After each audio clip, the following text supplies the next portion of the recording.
पूरे देश की तरह महाराष्ट्र में भी चुनाव प्रचार चरम पर है। महाराष्ट्र में 5 फेज में वोटिंग होनी है, जिसकी शुरुआत ही 19 अप्रैल से होने वाली है। ऐसे में प्रत्याशियों का लगातार ऐलान हो रहा है, मगर विरोध की भी लगातार खबरें आ रही है। और उद्धव ठाकरे की पार्टी में तो खुलेआम सरेआम बगावत पहले ही हो चुकी है और बची खुची पार्टी में भी अब नई वाली बगावत हो गई। और इस बार कोल्हापुर में ये सब कुछ हुआ है। बड़ी नारेबाजी उद्धव ठाकरे के सामने हुई। एक बड़ा नेता नाराज हो गया और उसके बाद कहा तो यहाँ तक जा रहा है कि वोटिंग से पहले ही उद्धव ठाकरे की पार्टी के कैंडिडेट की हार तय हो गई है। तो बताते हैं, दिखाते हैं आपको क्या हुआ मामला, कैसे हुआ बवाल, क्या है सब कुछ। आप भी वीडियो को शेयर करें, कमेंट करके अपनी राय जरूर दें।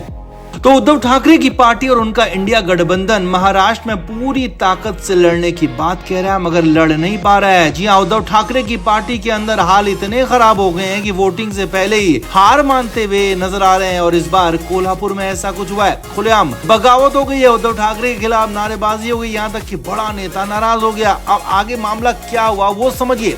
असल में उद्धव ठाकरे कोल्हापुर के दौरे पर आए थे और यहाँ मीटिंग भी की गई। शिवसेना यूबीटी की तरफ से शाहू महाराज छत्रपति को यहाँ से उम्मीदवार बनाया गया और उनके साथ उद्धव ठाकरे ने मीटिंग की। बाकी के लोग भी शामिल थे, मगर इस मीटिंग से पूर्व सांसद संभाजी राजे गायब थे। जी हाँ, पूर्व सांसद संभाजी राजे इस मीटिंग में नहीं आए क्योंकि वो नाराज थे और यहीं पर बवाल हो गया। बवाल भी आपको बताएंगे, लेकिन पहले समझिए कि इस बवाल की वजह क्या थी। तो असल में संभाजी राजे कोल्हापुर सीट से उद्धव ठाकरे से टिकट मांग रहे थे, चुनाव लड़ना चाहते थे, लेकिन उद्धव ठाकरे ने उनकी सुनी नहीं। संजय राउत के बेहद करीबी माने जाने वाले शाहू महाराज छत्रपति को यहाँ टिकट थमा दिया गया और शाहू महाराज यहाँ से चुनाव भी लड़ रहे हैं। अब खबर है कि इसी बात को लेकर संभाजी राजे नाराज थे, इसीलिए मीटिंग में नहीं आए। अब संभाजी राजे मीटिंग में तो नहीं आया, मगर उनके समर्थक और बाकी लोग मीटिंग में जरूर पहुंचे थे और इसीलिए मीटिंग में बखेड़ा खड़ा हो गया, बवाल खड़ा हो गया। खबर है कि इस मीटिंग में भारी बवाल हुआ। संभाजी राजे के लोगों ने उद्धव ठाकरे का खासा विरोध किया, यहाँ तक कि नारेबाजी भी की और साफ साफ कह दिया कि वो शाहू महाराज को चुनाव जीतने नहीं देंगे। संभाजी राजे ने भले ही अब तक इस पर कुछ भी नहीं कहा, लेकिन माना जा रहा है कि इसके पीछे वही हैं। खुद वो कुछ कह नहीं रहे हैं, लेकिन हाँ, अपने समर्थकों से कहलवा रहे हैं, अपने समर्थकों से हंगामा भी करवा रहे हैं और अपने समर्थकों से विरोध करवा रहे हैं। उनके ही कहने पर नारेबाजी भी हुई, उनके ही कहने पर बवाल हुआ, उनके ही कहने पर हंगामा हुआ, ऐसा माना जा रहा है। ऐसे में हालात कोल्हापुर में अब उद्धव ठाकरे की पार्टी के लिए बेहद मुश्किल हो गए हैं। उनकी पार्टी का जीतना बेहद मुश्किल है और इससे भी बड़ी बात है, बाकी जगहों पर भी ऐसे ही हालात हैं। यानी कि वोटिंग से पहले ही दांव उल्टा पड़ गया है, क्योंकि एक बार फिर से